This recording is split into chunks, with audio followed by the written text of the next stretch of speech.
কিছু খেলা শিখতে হয় না, শেখা হয়ে যায়।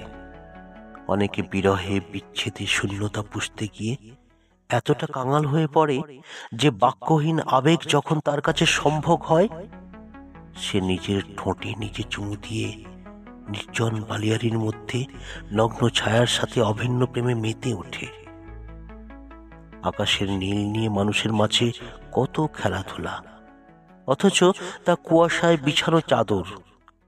সূর্যোদয় নিয়ে রাত্রি কাটিয়ে ওঠা যে দিনের দৃশ্য সবাই দেখতে পায়, অথচ প্রত্যুষ দেখতে পারি না। পর্দার আড়াল থেকে কত কিছু দেখি, দ্রুত একা একা উপভোগ করে ভাবনায় যুক্ত করি। এই খেলা নিশ্চয় সেও খেলেছে। আজ রাতে বিষণ্ণতার চাদর সরিয়ে ভাবছিলাম, নিশ্চয়ই প্রণয়ের আশায় আমার মতন কেউ কাঁদছে, নিঃশব্দে আমার মতো তারও প্রহর কাটছে। হয়তোবা সে বাহু বন্ধনে নির্জনে একা একা কারো সাথে কাটিয়েছে নিঃসঙ্গ রাত। অকস্মাৎ মনে হলো এসবই হৃদয়ের বালুচরে ভাবনায় ভালোবাসাবাসী খেলা, যা শিখতে হয় না, শেখা হয়ে যায়।